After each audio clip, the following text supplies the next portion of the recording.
नमस्कार। मैं सरिता श्रीवास्तव, हिंदी अध्यापिका, यूट्यूब चैनल पर आप सभी छात्राओं का हार्दिक स्वागत करती हूँ। आज मैं आपके सामने हिंदी में काव्यांजलि में मैथिली शरण गुप्त द्वारा रचित कैकेयी का अनुताप आपको पढ़ाऊँगी। मैथिली शरण गुप्त द्विवेदी युग के कवि हैं। इन्होंने खड़ी बोली में कैकेयी का अनुताप लिखा है। आजकल आप सभी रामायण सीरियल देख रहे होंगे, तो इस रामायण सीरियल के द्वारा आपको काफ़ी कुछ जो है रामायण के बारे में पता होगा और कैकेयी से भी आप काफ़ी कुछ परिचित होंगे।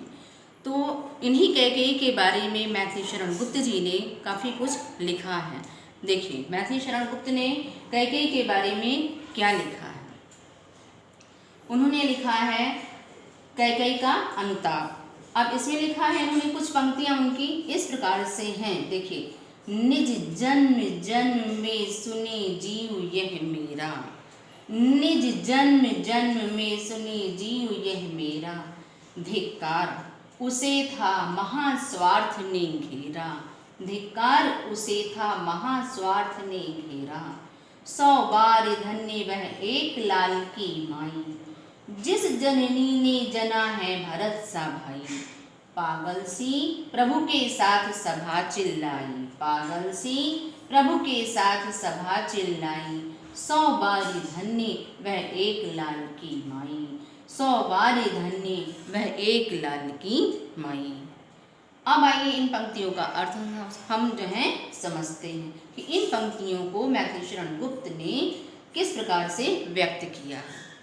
कैकेयी ने जो है महाराज दशरथ से 2 वरदान मांगे थे और उन 2 वरदानों में पहला उन्होंने भरत के लिए राजगद्दी और दूसरा जो है प्रभु श्री राम जी के लिए वनवास मांगा था। उन 2 वचनों के अनुसार अर्थात उन 2 वरदानों के अनुसार जो है भगवान श्री राम 14 वर्ष के लिए वनवास जा चुके थे और वनवास में ही रह रहे थे। इधर जब भरत को ये पता चलता है कि मेरी माँ ने जो है हमारे लिए राजगद्दी मांग लिया है और मेरे बड़े भाई के लिए जो है 14 वर्ष का वनवास मांग लिया है, 14 वर्ष का वनवास मांग लिया है, तो वो बहुत ही अधिक दुखी होते हैं और अपनी माँ को धिक्कारते हैं। कहते हैं कि क्या तुमने ये किया, और स्वयं जब इस प्रकार से अपनी माँ कैकेयी को धिक्कारते हैं कि तुमने ये मेरे लिए क्या किया, ऐसा कैसे तुमने कर डाला, तो जब इस बात को कैकेयी सुनती हैं कि हमने जिस पुत्र के लिए राजगद्दी मांगा आज वही पुत्र मुझको धिक्कार रहा है, तो उनको स्वयं भी बहुत अधिक पश्चाताप होता है।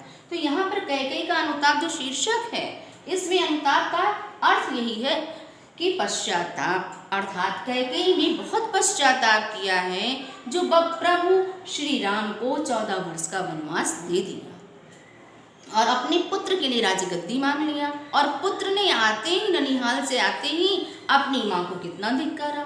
जब ये सारी बातें होती हैं तो कैकेयी बहुत अधिक दुखी होती हैं और उस दुख से व्याकुल होकर के पश्चाताप करती हैं। तो देखिए जब पश्चाताप करती हैं तो वो भरत के साथ प्रभु श्री राम को पुनः अयोध्या ले जाने के लिए वन में जाती हैं परमेश्वर राम के पास। तो राम ने जो है वहाँ वन में पंचकुटी बना करके रह रहे हैं और उन्हीं पंचकुटी के नीचे भरत के साथ कैकेयी भी हैं। तो अब वो देखिए क्या कहती हैं प्रभु श्री राम के साथ, और वहाँ पे जो उपस्थित जन है प्रभु के साथ वो क्या कहते हैं, निज जन्म जन्म में सुने जीव यह मेरा। यहाँ पर कैकेयी कह रही हैं निज अर्थात मेरे जन्म में, और उसके पश्चात में जितने भी जन्म हो उस जन्म में सुने, अर्थात हमारे को सुने, मेरी जो जीवात्मा है वो सुने, धिक्कार अर्थात मुझे धिक्कार है और स्वयं मेरे पुत्र ने भी मुझको धिक्कारा है, मुझे प्रताड़ित किया है, उसे था महास्वार्थ ने घेरा। स्वयं भरत ने भी कहा है कि तुमको महास्वार्थ ने, और मैं स्वयं भी इस बात को महसूस कर रही हूँ और स्वीकार कर रही हूँ कि मैंने महास्वार्थ बहुत अधिक मोह में आके, बहुत अधिक माया में आकर के और बहुत अधिक लालच में आकर के अपने पुत्र के लिए राजगद्दी मांग लिया और मेरे ही पुत्र ने मुझको जो ठुकरा दिया। इस प्रकार से मुझे बहुत ही अधिक पश्चाताप है, मैं क्या करूँ। और स्वयं भरत जो है प्रभु श्री राम को पुनः रूप से अयोध्या वापस लेने के लिए आए हैं। तो जब इस प्रकार की बात को सुना है तो वहाँ के जो लोग हैं वो क्या कहते हैं, 100 बार धन्य वह एक लाल की माई। एक नहीं 100 बार धन्य वह एक लाल की माई। जो माता है, जो जन्म देने वाली कैकेयी माता है, वो एक नहीं 100 बार धन्य है, अर्थात वो श्रेष्ठ है, महान है।